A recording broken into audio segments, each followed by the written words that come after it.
जय हिंद दोस्तों। आज फिर से तीसरे सेशन की भी रिकॉर्डिंग हो रही है और टाइम एंड टेंस हम लोग का चैप्टर चल रहा है। दूसरा सेशन मतलब क्लास 2 जो आपके पास गया होगा उसमें हम लोग डिस्कस किए थे किसी भी पूरे टाइम स्केल को, टाइम फ्रेम को हम कैसे समझेंगे 3 भागों में बांट के कि कौन सा हिस्सा पास्ट को दिखाएगा, कौन सा प्रेजेंट को दिखाएगा और कौन सा फ्यूचर को दिखाएगा।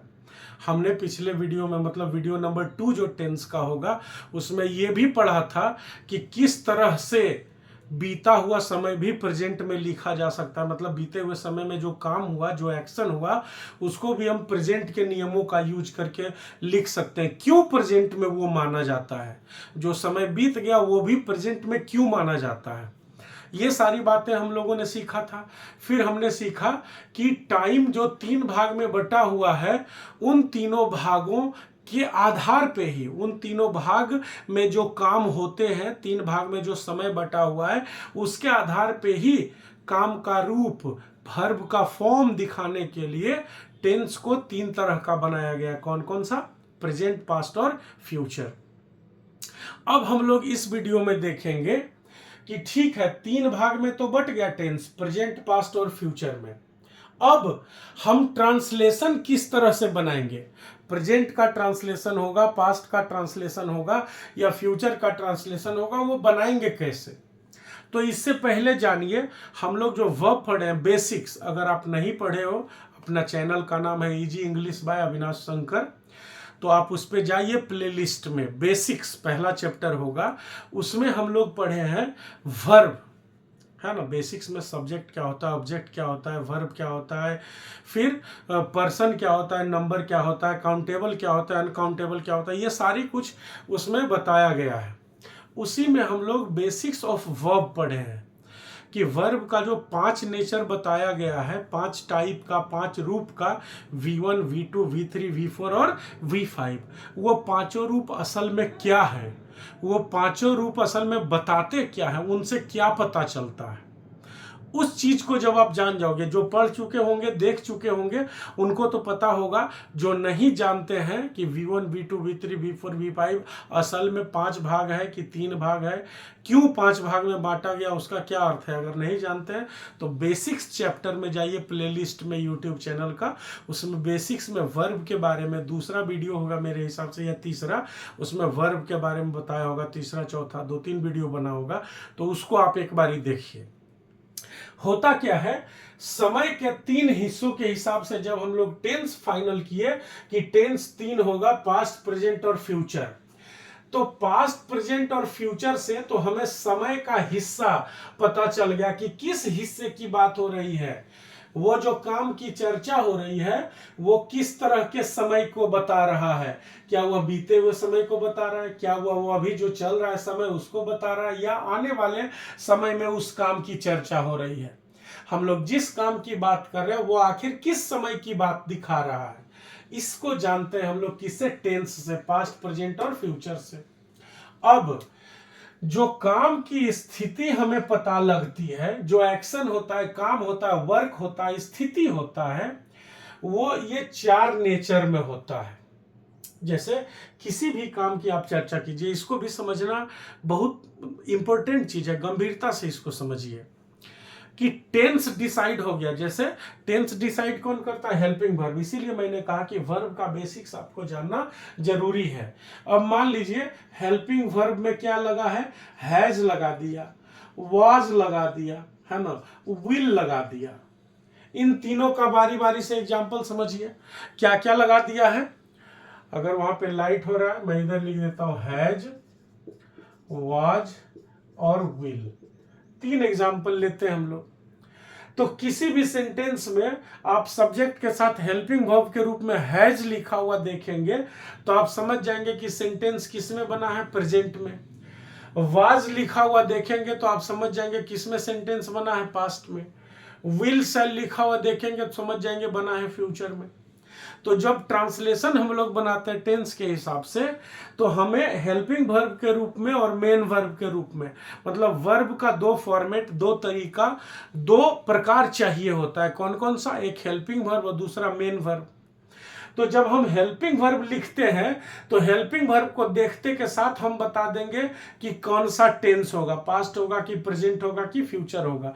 मतलब टेंस का डिसीजन किससे होता है? हेल्पिंग वर्ब से। तो हेल्पिंग वर्ब से टेंस का डिसीजन होता है। इस बात का मतलब क्या हुआ कि उससे पता चल जाता है कि बात पास्ट की हो रही है कि प्रेजेंट की हो रही है कि फ्यूचर की। जैसे ही हम हेल्पिंग वर्ब देखेंगे तो हमें पता चल जाएगा कि बात पास्ट की है कि प्रेजेंट की है कि फ्यूचर की है। तो ये तो पता चल गया कि किस टाइम जोन की बात हो रही है तीनों में से। लेकिन जब हम उस टाइम जोन में घुस गए तो अब दूसरी स्थिति क्या है कि जो मेन वर्ब है, जो एक्शन है, वो किस रूप में है, वहां पे काम की क्या अवस्था है। अवस्था मतलब क्या हुआ? जैसे किसी भी काम का आप नाम लीजिए, पढ़ना, खाना, हंसना, रोना, दौड़ना, या स्थिति या अवस्था का बात कीजिए, कोई भी काम उठाइए तो क्या होता है उसको बताने का तरीका, काम की चर्चा किसी से कीजिएगा। जैसे मान लीजिए हम लोग पढ़ाई की चर्चा करते हैं, पढ़ना एक काम है, हम लोग इसका उदाहरण लेते हैं। तो कोई भी काम या तो जाना जाता है कि हाँ ये काम है, यही ना, कि हाँ पढ़ाई भी ये काम है, बच्चे पढ़ते हैं, विद्यार्थी स्कूल जाते हैं, हम लोग कमाते हैं, खाते हैं, सोते हैं, दौड़ते हैं, पीते हैं। आम जीवन में किसी भी काम के बारे में हम लोग जानते हैं कि हाँ ऐसा होता है, ये काम है, ये अवस्था स्थिति होती है ना। अब हम लोग पढ़ने का उदाहरण अगर लें तो हम जानते हैं पढ़ाई एक काम है, ऐसा होता है, बच्चे पढ़ते हैं जो विद्यार्थी होते हैं। लेकिन जब सच में पढ़ाई की बात करें कि अभी किसी की पढ़ाई की क्या स्थिति है, काम एक्टिव हो गया, जाग गया, तब क्या होगा? तब दो ही परिस्थिति होगी, या तो वो काम अभी चल रहा है, नहीं तो काम खत्म हो गया। यही ना होगा। किसी भी काम की चर्चा हम करेंगे तो किसी भी आदमी के द्वारा किसी भी व्यक्ति के लाइफ में या तो काम अभी चल रहा है या खत्म हो गया। कब? जब स्विच ऑन कर दिए तब। और स्विच ऑफ है मतलब काम के रूप में खाली उसकी चर्चा कर रहे हैं कि हाँ ये भी एक काम है।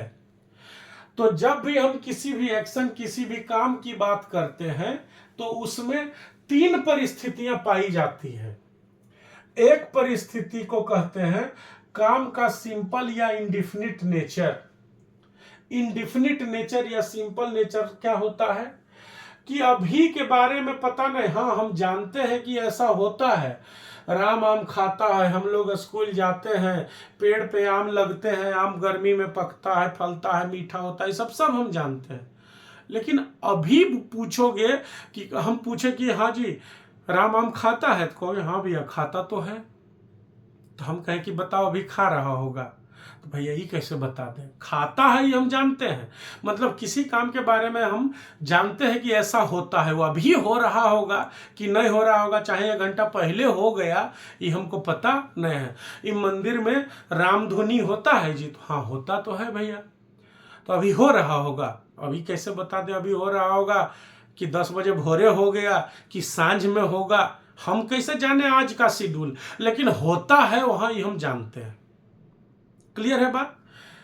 तो जब हम टेंस में घुस गए, किसके द्वारा?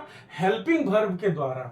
इसीलिए फिर से मैं कह रहा हूं कि आप वर्ब का बेसिक्स जाके पढ़ो तो सारा क्लियर हो जाएगा कि वर्ब का काम क्या है, वो जो 5 रूप है उसका क्या मतलब होता है। एक बार जरूर पढ़ लो पूरा वर्ब जाके, क्योंकि वर्ब जान होता है ग्रामर का। तो जब हम वर्ब के द्वारा, कौन सा वर्ब? हेल्पिंग वर्ब के द्वारा जब हम टेंस में घुस गए, घुसने का मतलब क्या हुआ कि हम ये क्लियर कर लिए कि ये पास्ट का बात हो रहा है कि प्रेजेंट का बात हो रहा है कि फ्यूचर का।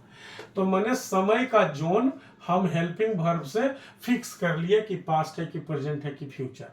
अब जब उस समय में हम घुस गए तब हमें बताना होगा कि वहां काम के किस रूप का हम चर्चा कर रहे हैं।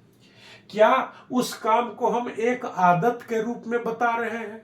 क्या हम ये बता रहे हैं कि हाँ ये प्रतिदिन का रेगुलर लाइफ का घटना है, या अभी उसकी कोई अवस्था बता रहे हैं? जैसे कि क्या हम बता रहे हैं कि उस मंदिर में रामधुनी होता है, ये बता रहे हैं कि अभी हो रहा है कि नहीं, ये बता रहे हैं, या ये बता रहे हैं कि आगे होगा कि पहले ही हो चुका है? क्या रामधुनी होता है इज एन एक्शन, एक काम है। अब वो काम का अभी क्या स्थिति है, तो काम की स्थिति 4 प्रकार की होती है, लेकिन इन चारों को ध्यान से देखिएगा तो आपको 2 जगह कंटिन्यूअस नजर आएगा। एक कंटिन्यूअस होता है इम्परफेक्ट नेचर का और एक कंटिन्यूअस होता है परफेक्ट नेचर का। ध्यान दीजिएगा तो इसमें भी मेन वर्ब का V4 रूप लगता है, इसमें भी मेन वर्ब का V4 रूप लगता है। तो दरअसल ये कंटिन्यूअस और ये कंटिन्यूअस को हम सेम मान लेंगे कि नेचर कैसा है एक्शन का, तो कंटिन्यूअस नेचर है। थोड़ा अंतर है क्या, एक इम्परफेक्ट है दूसरा परफेक्ट है।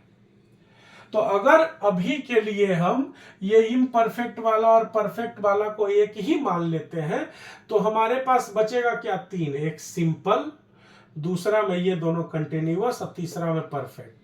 काम के यही नेचर होते हैं। किसी भी काम, कोई भी वर्ब, कोई भी एक्शन होता हो, टेंस किस लिए बना है, वर्ब फॉर्मेट होता है टेंस। वर्ब फॉर्मेट माने काम की स्थिति अवस्था बताने वाला सिस्टम।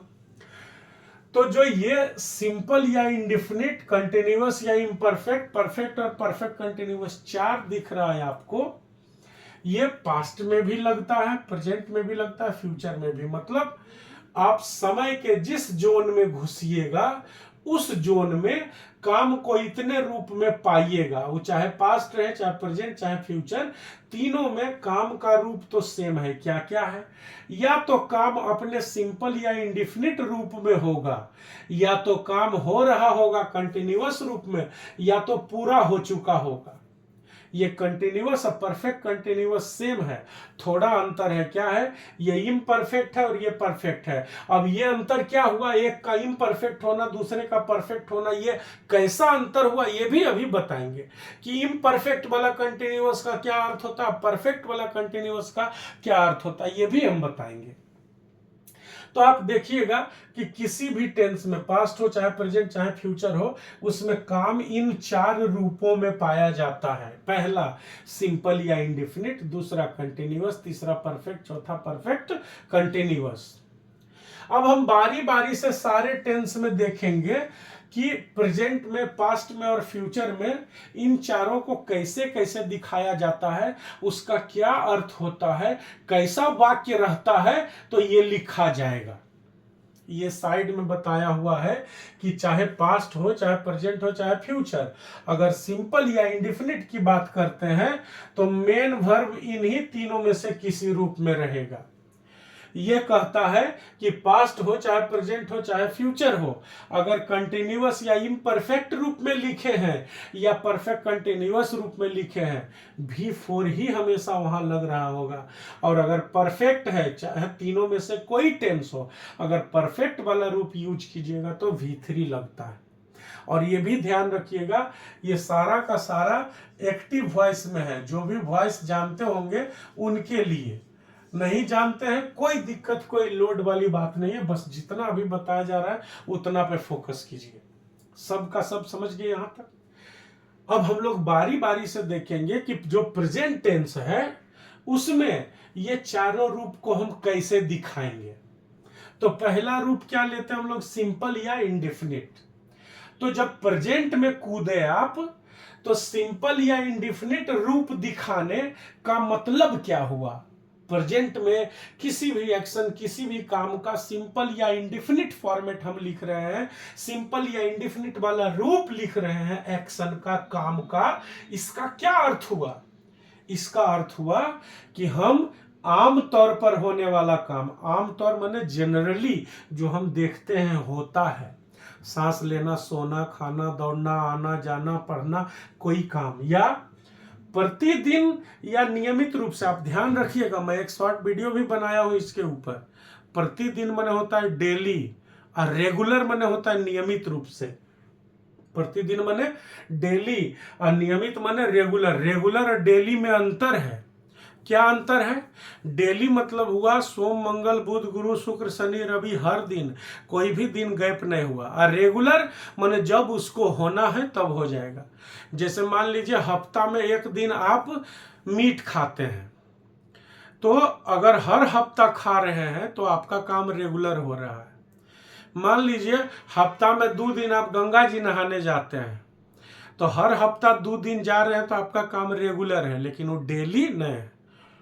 कोई काम मान लीजिए हर 2 साल में एक बार होता है, तो 2000 में हुआ, फिर 2022 में हुआ, फिर 2024 में हुआ, फिर 2026 में हुआ, ब्रेक नहीं हुआ, तो वो रेगुलर है, लेकिन वो डेली नहीं है। तो डेली माने होता है प्रतिदिन, और रेगुलर माने होता है नियमित या प्राकृतिक रूप से होने वाली घटना, बारिश होना, बादल कड़कना, सूरज का उगना, पृथ्वी का सूरज के चारों तरफ चक्कर लगाना, तारों का टिमटिमाना। तो आमतौर पर या प्रतिदिन या नियमित रूप से या प्राकृतिक रूप से होने वाली घटनाओं को अगर बताना है तो हम किस में बताते हैं? सिंपल प्रेजेंट में। क्लियर?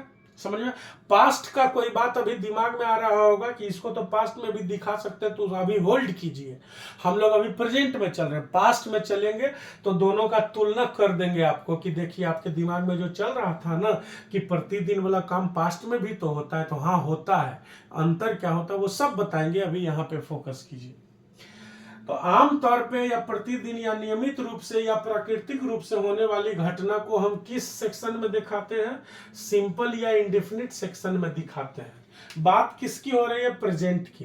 प्रेजेंट में रह के अगर ऐसी घटना को दिखाना होगा तो हम किस में दिखाएंगे? चारों में से इसमें, सिंपल या इंडेफिनिट में। अब इसके ट्रांसलेशन के ये रूल है, आप देख लीजिएगा ध्यान से। असर्टिव सेंटेंस माने क्या होगा? जो नॉर्मल सेंटेंस बनता है सब्जेक्ट, वर्ब, ऑब्जेक्ट। फिर ये इंटरोगेटिव है। प्रेजेंट का इंटरोगेटिव प्रश्नवाचक कैसे बनता है? आगे डू या डज लगता है, फिर सब्जेक्ट लगता है, फिर V1 ऑब्जेक्ट, आगे एटसेट्रा जो भी है। तो ये असर्टिव है, इंटरोगेटिव है, नेगेटिव है, इंटरोगेटिव नेगेटिव है, इम्फैटिक है और WH वर्ड है। आप इसको ध्यान से देख लीजिए, है ना। और अभी नेक्स्ट स्लाइड, अभी जस्ट राइट नाउ हम अगला बोर्ड जब लिख रहे हैं तो अब आपको हम लिख के दिखाएंगे कि कैसे, देखिए ये बनता है सारा फॉर्मेट ट्रांसलेशन का, और वाक्य कैसे लिखा हुआ रहेगा, और हम कैसे समझेंगे कि कोई भी वाक्य आमतौर पर या प्रतिदिन होने वाला है।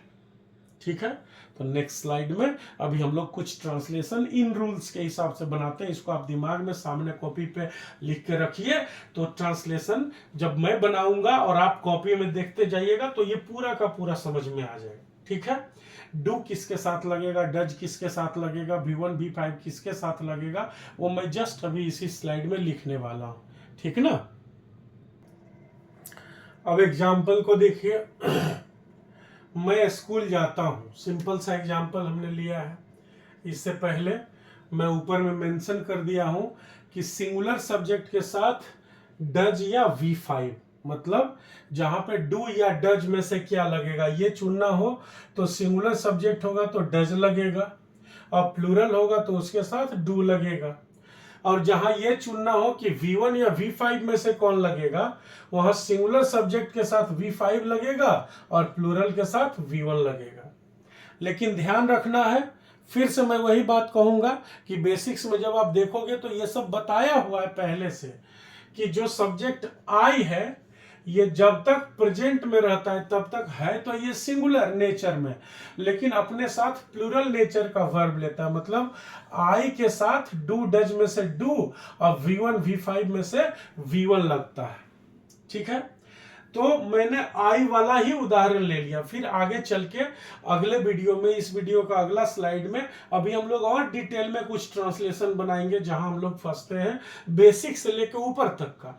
तो यहां से शुरुआत में चलते हैं हम लोग कि मैं से मैंने एग्जांपल लिया कि चलो आई से ही शुरू करते हैं।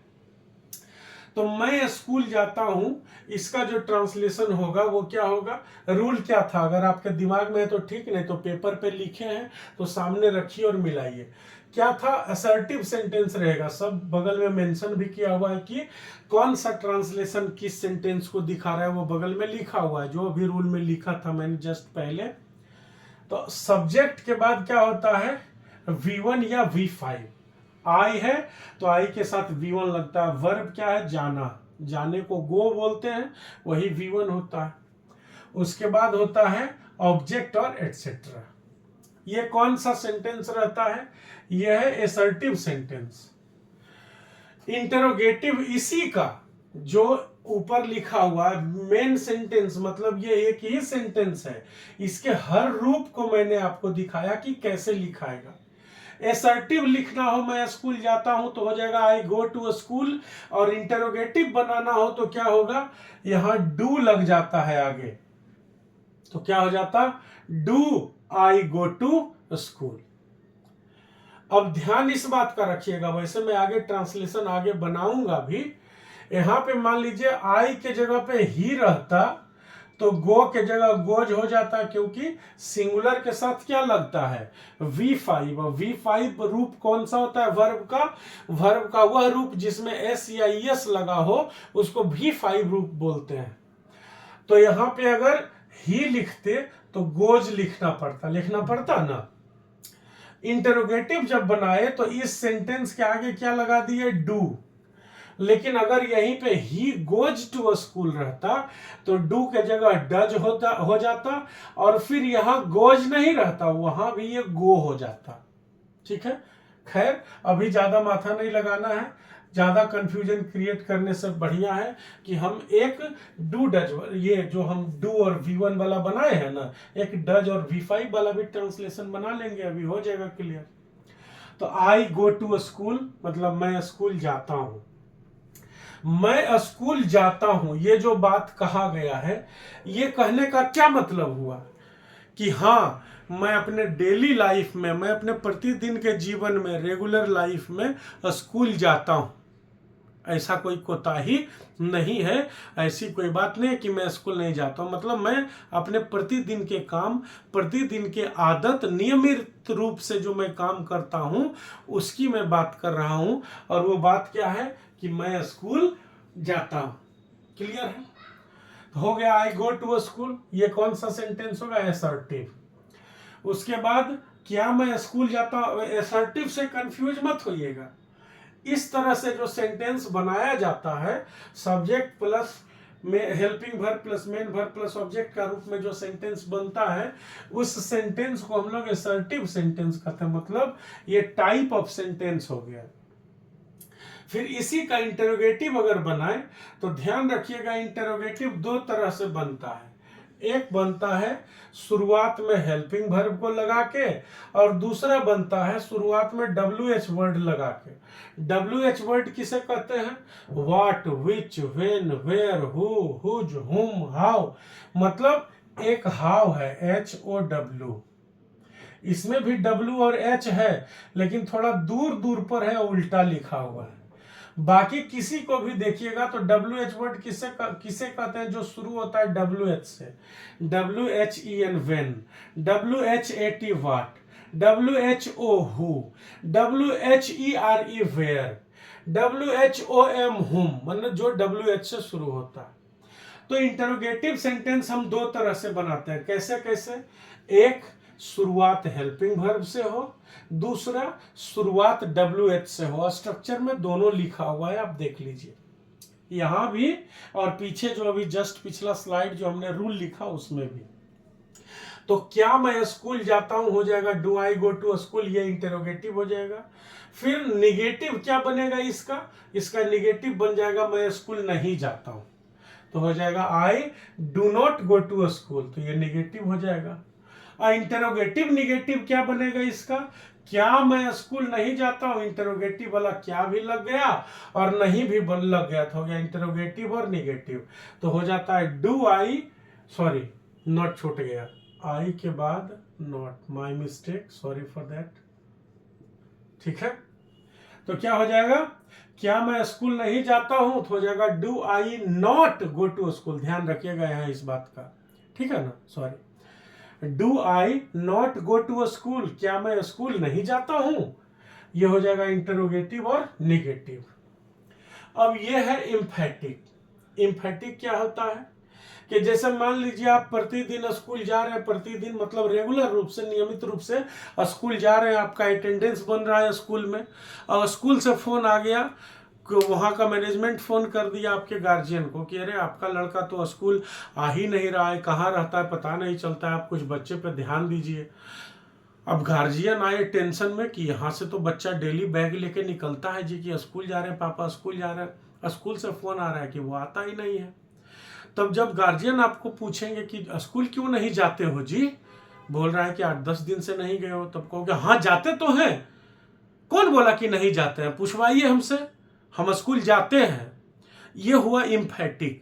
किसी भी बात को, मतलब जो बात पहले से ही चर्चा में है, पहले से ही यादगारी में, ज्ञान में, जानकारी में है, उस बात को फिर से किसी को यकीन दिलवाने के भाव से जो कहते हैं कि हाँ हम जाते हैं, हम करते हैं, कोई कैसे कह देगा कि हम नहीं करते ये काम, तो वो हो जाता है इम्फैटिक, जोरदार बनाना जिसे कहते हैं। तो जोरदार ऐसा ही ना जबरदस्ती हम कोई सेंटेंस जोरदार बना दिए, जोरदार बनाने का लॉजिक होता है। नहीं, कोई कहेगा कि ये हमसे ठीक से बात नहीं करता है ना, तो पूछेगा आदमी कि हाँ जी आप इससे ठीक से क्यों नहीं बात करते हैं, तो कहेगा हाँ करते तो हैं, वो झूठ बोल रहा है, कभी भी कोई भी प्रूफ दिखा दीजिए कि हम उससे गलत तरीके से बात किए हो, हम बिल्कुल उससे अच्छे तरीके से बात करते हैं। ये हुआ इम्फैटिक बनाना, कि जो बात पहले से जानकारी में है, जो बात पहले से सबके संज्ञान में है, दिमाग में है, उसको और यकीन दिलाने के लिए कहना कि नहीं ये है ऐसा, तो वो इम्फैटिक होता है। तो आप क्या कहिएगा, हाँ मैं स्कूल जाता हूं, ये हुआ इम्फैटिक। या इसको इस तरह से भी बोला जाता है, मैं स्कूल जाता तो हूं, कौन बोला कि नहीं जाते, एकदम बिल्कुल जाते हैं, तो ये होता है इम्फैटिक। इसको इस तरह से बनाते हैं, या तो यस लगा दीजिए तो ठीक है, कोई दिक्कत नहीं है, यस नहीं भी लगाइएगा, खाली I do go to school लिखिएगा तो भी काम चल जाएगा। काम क्या चल जाएगा, ठीक रहेगा, ग्रामेटिकली करेक्ट रहेगा।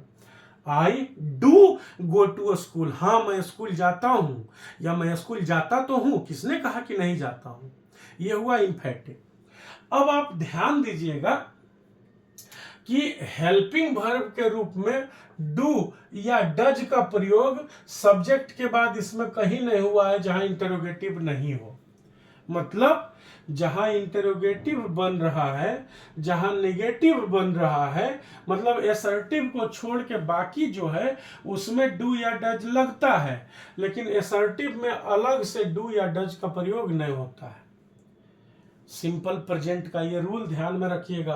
आगे जाके प्रेजेंट कंटिन्यूअस जब आएगा तो हम देखेंगे is, am are, was, were हर जगह लग रहा है, उसके बिना काम नहीं हो रहा है। कंटिन्यूअस में, परफेक्ट में हैज, हैव, हैड लग रहा है, लेकिन यहाँ पे डू या डज सब्जेक्ट के बाद नहीं पड़ता है। देखिएगा एसर्टिव में जब इंटरोगेटिव में आया तो डू लगाना पड़ा, नेगेटिव में आया तो डू लगाना पड़ा, इंटरोगेटिव नेगेटिव में डू लगाना पड़ा, इम्फैटिक में डू लगाना पड़ा। ठीक है, क्यों होता है ऐसा, ये अभी एक डज वाला ट्रांसलेशन बना लेंगे और उसके बाद आपको बताएंगे कि ऐसा क्यों होता है। ये समझ में आया आपको। मैं स्कूल जाता हूं, assertive I go to school. क्या मैं स्कूल जाता हूं, interrogative do I go to school. मैं स्कूल नहीं जाता हूं, negative I do not go to school. क्या मैं स्कूल नहीं जाता हूं, interrogative negative do I not go to school. हाँ मैं स्कूल जाता हूं, या मैं स्कूल जाता तो हूं, yes I do go to school, या I do go to school, ये हो जाता है इम्फैटिक। और इसके बाद WH वर्ड वाला, मैं स्कूल कब जाता हूं, कहां जाता हूं, कैसे जाता हूं, तो उन सब में WH वर्ड लगेगा। तो मैंने कब, कहां, कैसे, क्यों, इनमें से कब को लगाया, तो कब के लिए क्या लिखते हैं, व्हेन, तो हो जाएगा when do I go to school. ये भी इंटरोगेटिव होगा। कैसा इंटरोगेटिव, जो WH से शुरू होता है। तो इंटरोगेटिव सेंटेंस दो तरह का बनता है। कैसे कैसे, एक वह इंटरोगेटिव जो हेल्पिंग वर्ब से शुरू होकर बनता हो, दूसरा वह इंटरोगेटिव जो WH वर्ड से, what, which, when, where, who, whom, whose, how से शुरू होकर बनता हो। ठीक है, पहचान के लिए मैंने कुछ लिखा है, वो आप देखिएगा। कि इस तरह का कुछ अगर सेंटेंस में लिखा रहे, जैसे प्रतिदिन, आजकल, नियमित रूप से, डेली, रेगुलरली, हार्डली, स्कार्सली, बेयरली, कभी कभी, ये जो लिखा हुआ है ना, इसका मतलब सम टाइम्स होता है, आप जानते होंगे ये बात। और हार्डली, स्कार्सली, बेयरली भी होता है। हार्डली, स्कार्सली, बेयरली का मतलब होता है शायद ही कभी या शायद कभी नहीं, मतलब कभी कभी के रेंज में उसको रख सकते हैं। एक्चुअल मीनिंग होता है हार्डली, स्कार्सली, बेयरली का शायद ही कभी, मतलब 9 के बराबर। तो कभी कभी भी 9 के बराबर होता है।